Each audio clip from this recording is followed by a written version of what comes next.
It all started back in the late 50s with the original Wild One, Johnny O'Keefe. His favourite suit is the starting point of the exhibition, looking at the development of Australian music over the last 4 decades. In between there's music's fashions as worn by bands like Split Enz, a battered guitar care of the Screaming Jets, and Angus Young's Prize Gibson. It's about 4 decades of Australian rock music, and that's an incredibly rich and varied history, a big story to tell. So they should set aside quite a bit of time to see it. Microphones from another age are also mixed with the latest in sequencing technology. Real Wild Child also puts paid to the myth that Australian music is all Kylie, In Excess and Cold Chisel. Yeah, we didn't want to reduce such a rich history just to that one strand of mainstream Oz rock or pub rock.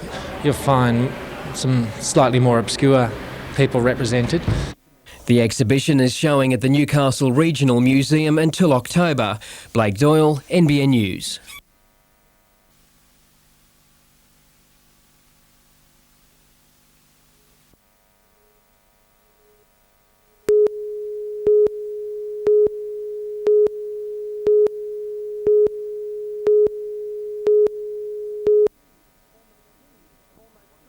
Almost 3 years after the $1 billion Minehunter contract was signed, the HMAS Huon received the traditional christening.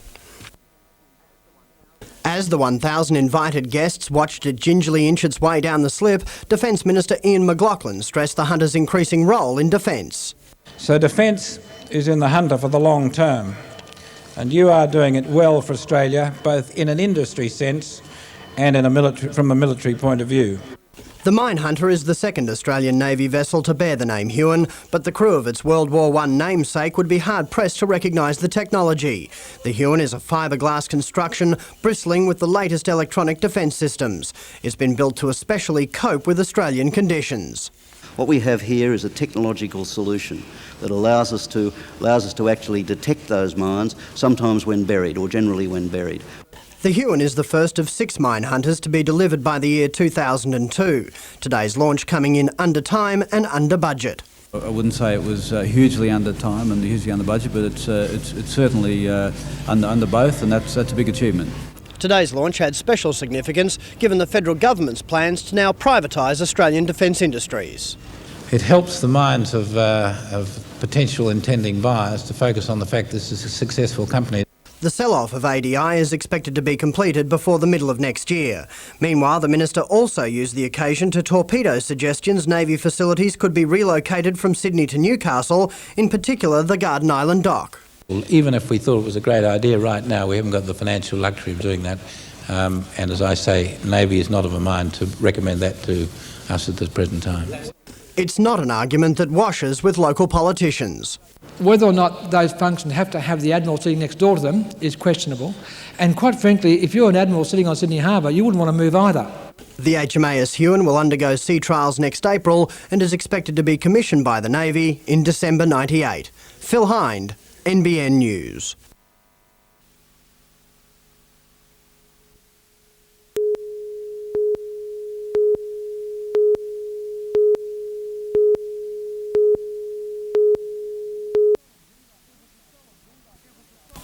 It was a solid win by the Newcastle Knights. 8 tries to 3 had everyone smiling in the dressing room. Yeah, mate, I'm delighted. They played very well.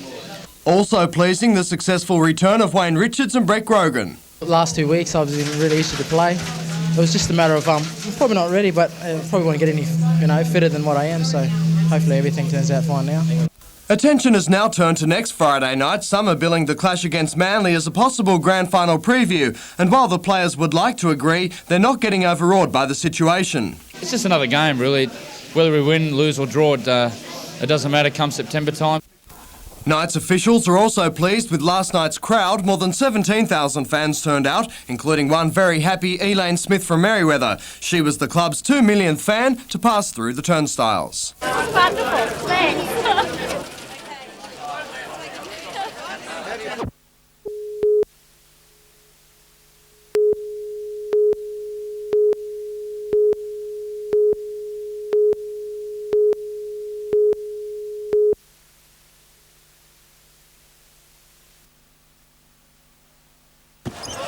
Seen plenty of moves like that. Now McKinnon. What are they going to do? Australia! That was sensational! Sensational from Ben Pepper. McKinnon and Pepper. A deadly combination.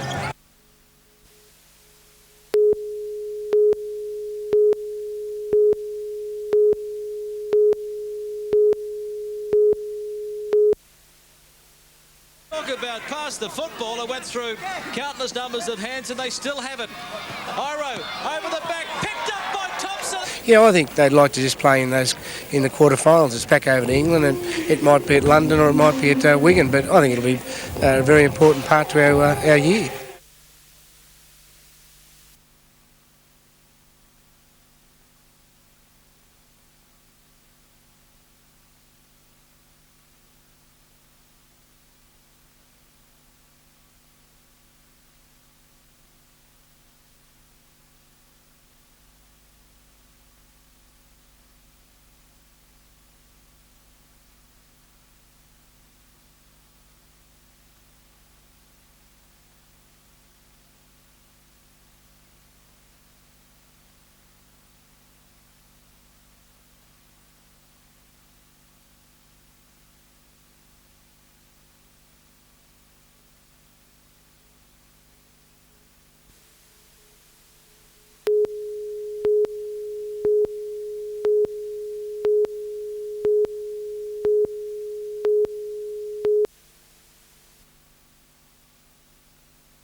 The Sea Eagles have been a thorn in the side of Newcastle lately, winning the last 9 times the sides have met. But that record has been the last thing on the Knights' mind at training this week. The Knights are still smarting from their demolition of West last weekend, while Manly attempts to forget the loss to Parramatta. The informed Paul Harrigan is looking forward to a clash with the Manly forward pack. Oh mate, they're a tough forward pack, but we're expecting a real tough up-front battle, and that's the good thing about playing great sides, and for the punters, they're good games when the forward packs are very tough and playing at their best. I can't remember us being coming second best to any of the teams this season in that department, so it looks all set for a real good clash. A win for the Knights will lift them to third on the ladder and provide a psychological boost leading into the semis. I think we've got to stand up and be counted right now. It's important that we have a good showing and we make the most of our opportunity. Meanwhile, Manly arrived in Newcastle for training today, obviously under pressure from last week's loss. Team management closed ranks around the side, refusing to let cameras tape a light training run. Blake Doyle, NBN News.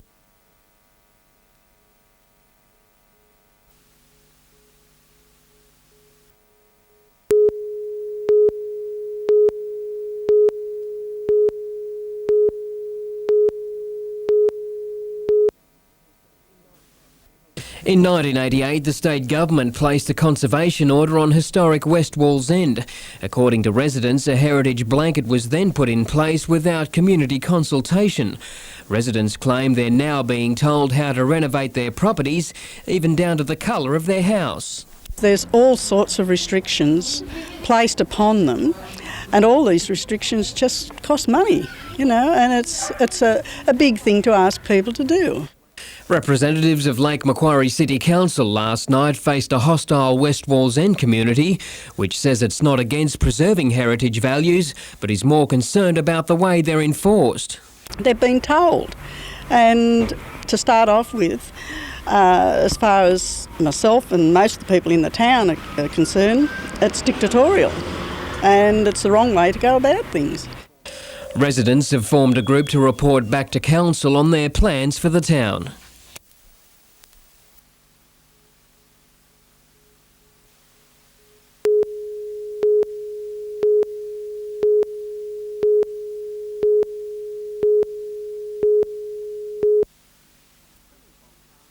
Premier Bob Carr made a flying visit to Williamtown this morning to meet officials of British Aerospace and inspect the site of the Lead-In Fighter project.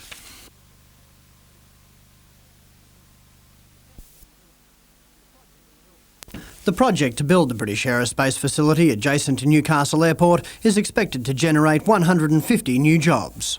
4 New South Wales companies are on the shortlist to build the $15 million hangar and support facility. The successful tenderer will be announced later this month. Construction is due to begin before the end of the year.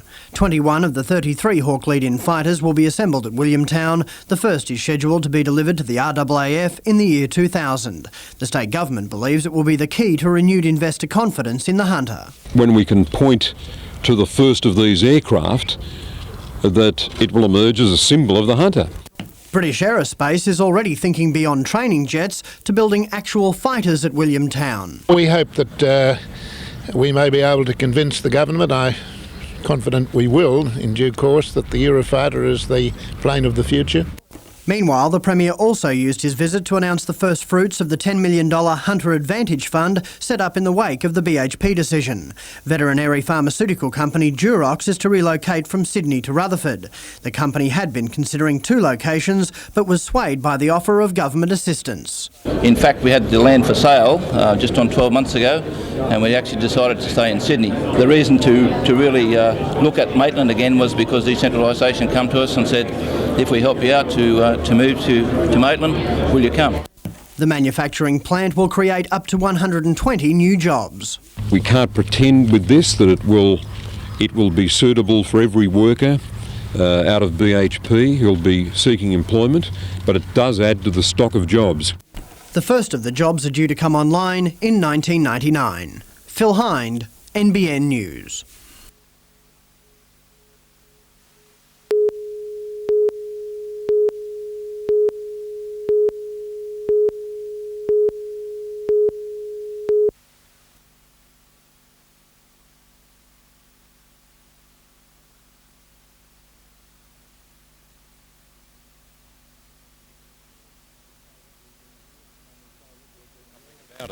And I can only say that we've been welded by this decision of BHP, and it's a good thing for the Hunter Valley.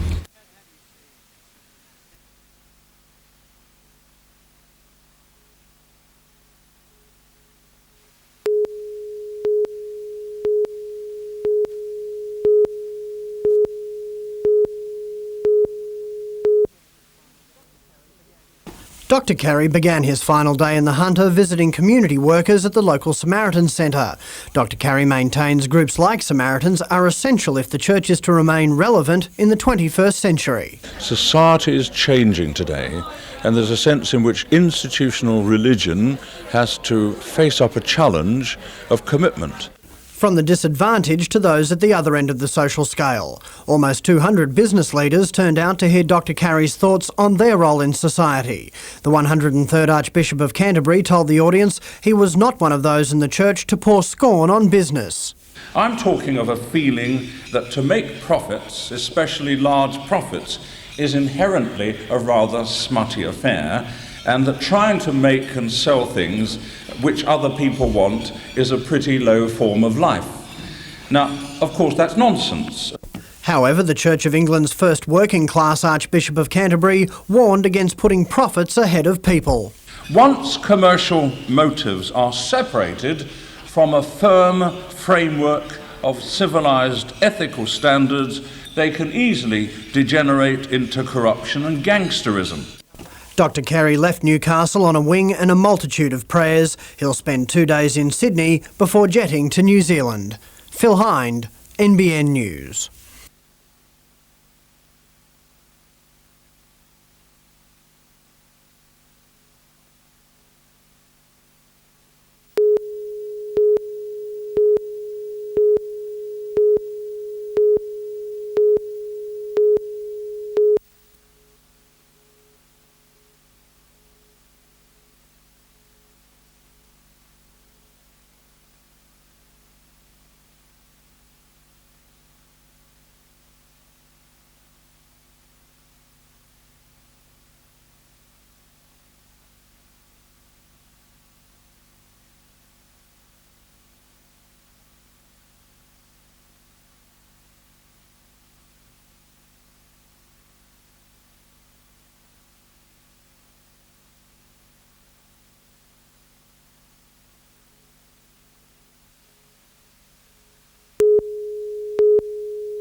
Tensions boiled over in the first set of 6. The resulting penalty put the Red Devils 2 points out in front.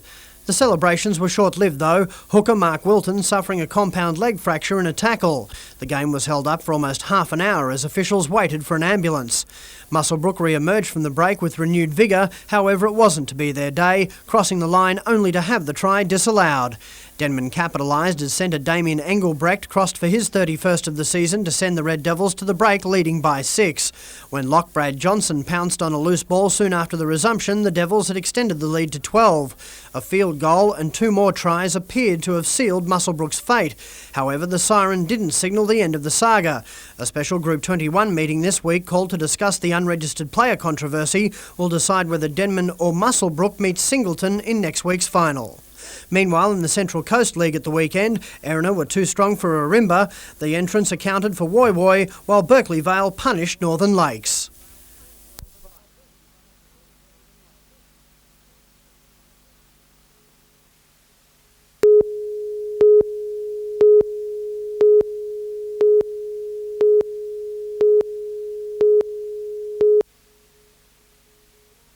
Between $3 and $4 million will be spent over the next 3 years constructing a 20-kilometre, 132-kilovolt power line between Munmora and Tuggerah. The existing supply network is being placed under increasing strain due to the population boom and new commercial centres. People like to come to the Central Coast to live and work here. Industry is coming here, like relocating here. And generally the electricity load is increasing. The project represents a major capital investment for Energy Australia, but it'll improve the reliability of the Central Coast electricity supply. This line is to be installed to really increase the power supply right into the next century. Energy Australia says extensive research has been undertaken, so the upgrade won't have a significant impact on the environment. Single concrete poles will be used, not the high voltage steel towers. It'll be very similar to the existing lines that are on in the public streets now. The majority of the line will run along existing routes. A consultation meeting will be held later this month to identify any community concerns. Jenny Crouch, NBN News.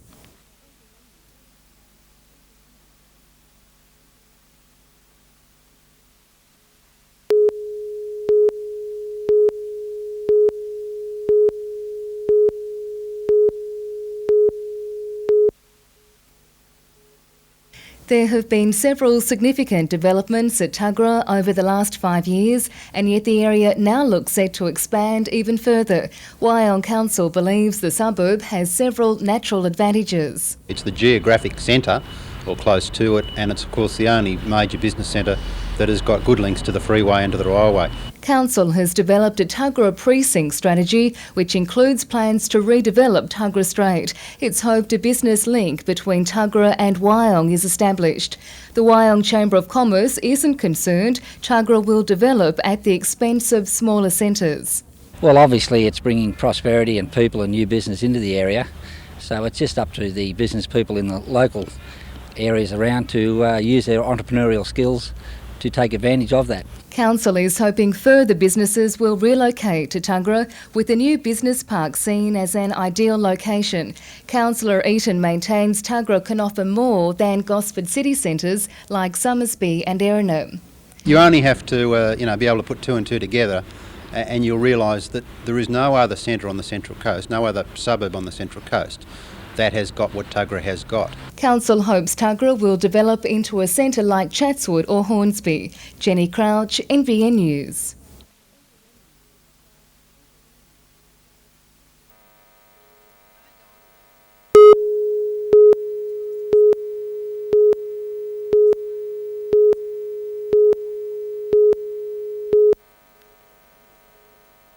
The new complex in the old Coles Fossies building incorporates the long-established Lyrique Theatre and adds 2 new state-of-the-art movie houses.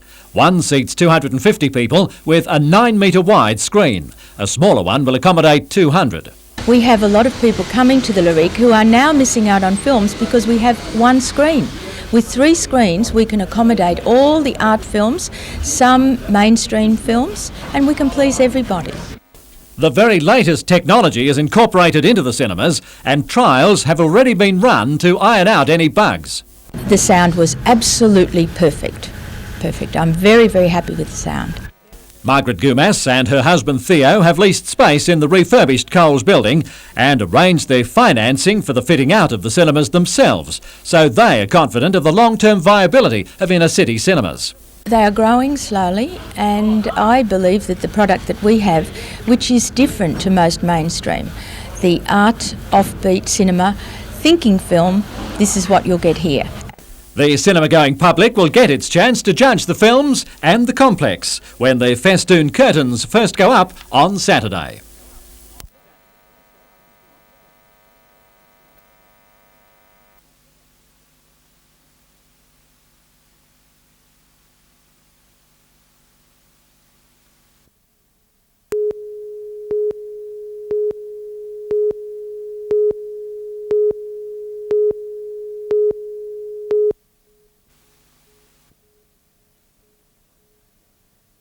The rumble of production has given way to the din of demolition and rebuilding. An army of contractors has moved in, doubling the workforce and swarming over the tons of worn-out components which are being stripped and replaced as part of a scheduled 4-yearly overhaul. What we're doing is actually stripping the major parts of the plant, and then we're replacing, rebuilding and repairing a lot of the major sections. So we're looking at blast furnace, sinter and acid, and they're the three focus of what's going on in the next month. All up, it's a $12 million job. The very core of the plant, its furnace, is a heap of cold rubble ahead of its brick-by-brick rebuild. Despite the loss of production, work goes on around the clock, with noise curfews in place late at night. Pasminco is also taking the opportunity to implement some of the smelter's environmental management requirements during the shutdown. Doing our major maintenance program, which this really is, but we've taken the opportunity of also implementing some recommendations from our environmental management plans. Now, what we're really focusing on at the present moment is sulphur dioxide emissions, and we're putting in a lot of new equipment to help reduce those sulphur dioxide emissions as part of one of 8 environmental management plans.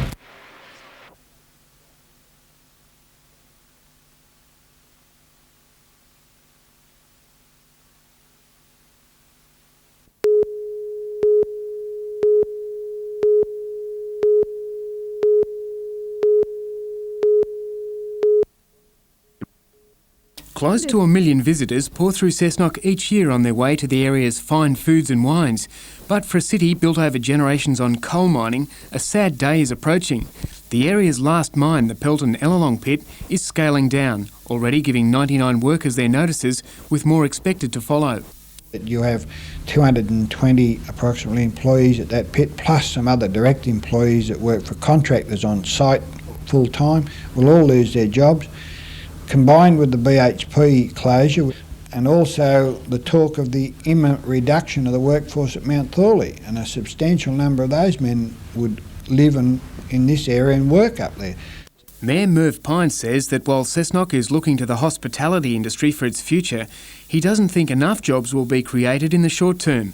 He's asking the state and federal governments to consider funding relief programs similar to those for Newcastle with the impending demise of the BHP.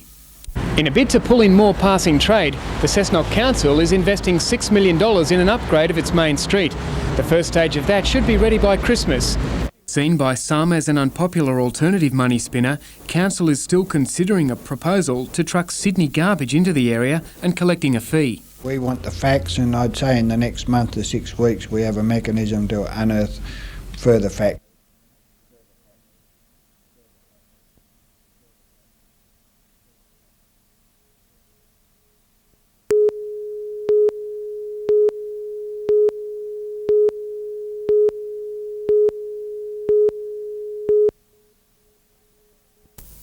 A scrappy first half was marred with mistakes when the Rams were confused with the Singleton Shepherd. They were given the first shot at points and their supporters cried the call of success.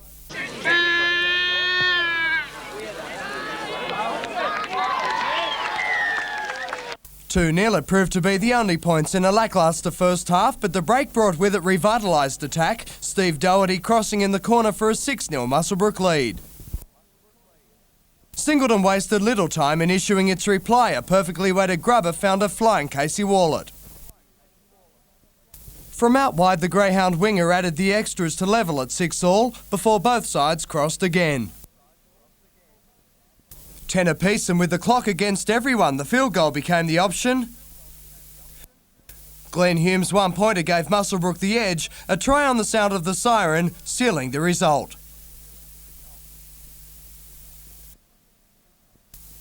Muswellbrook advanced to the grand final against Denman next Sunday. Jonathan Upton, NBN News.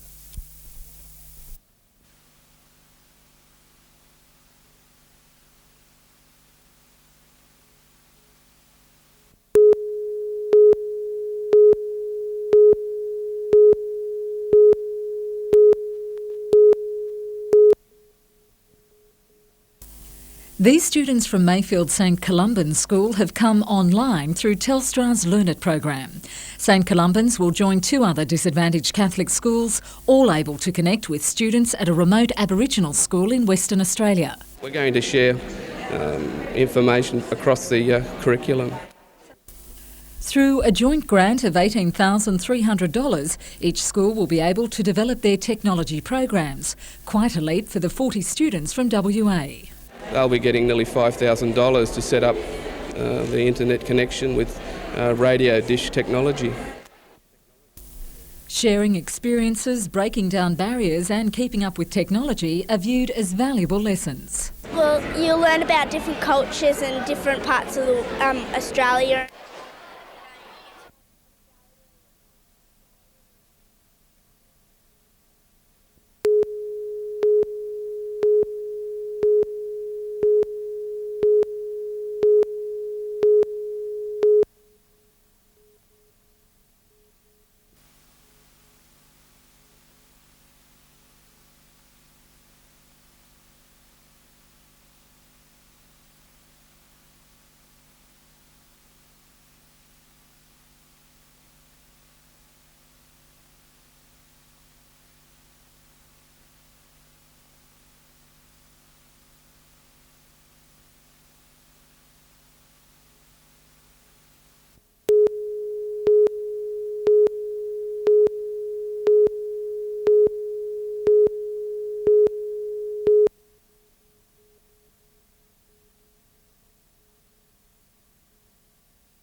Last year, heroin overdoses killed 550 people in Australia, forcing authorities to reassess the way they deal with drug users.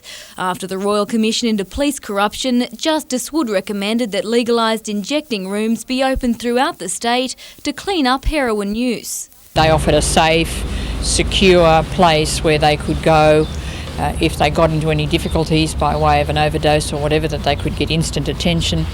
A parliamentary committee investigating the idea was in Newcastle today to hear from medical workers and drug users about the local scene.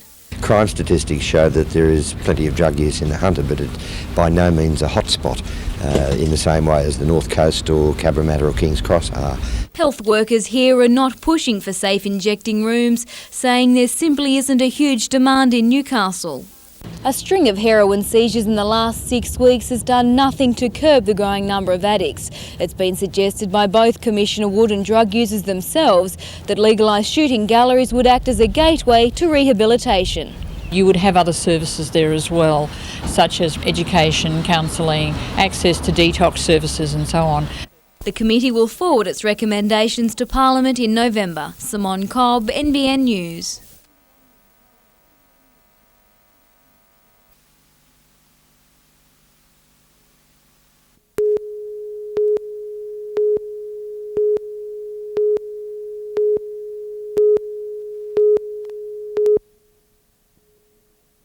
An international conference on teaching doctors how to make the most of information technology is underway in Newcastle. It's becoming a small world when a patient in an outlying country area or even overseas can have the doctor dial up for a second opinion or send an X-ray image down the phone line. Delegates from Greece, Egypt, Bosnia, Singapore, the United States and Germany are attending the 3-day conference, which is being hosted by the University of Newcastle's Faculty of Health and Medical Sciences. The university is considered a leading educator in the rapidly developing field.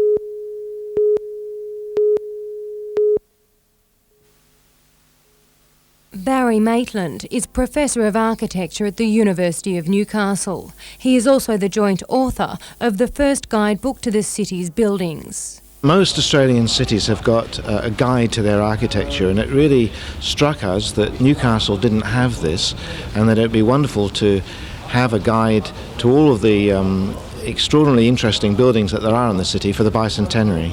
According to Barry, the great thing about the architecture in Newcastle is that there is such diversity in a relatively small area. It covers every period from the foundation of the city, right in the earliest days at the end of the 18th century, right through to the present day. The book provides maps and individual accounts of 160 buildings in Newcastle, in addition to major monuments such as the Cathedral, Customs House and City Hall. Smaller and lesser known buildings have been included. Each entry has a biography, and the aim of the book is to establish a link between the city's buildings and its story. Antonia Kidman, NBN News.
Just weeks ago, Alvin Hunt's life was turning upside down.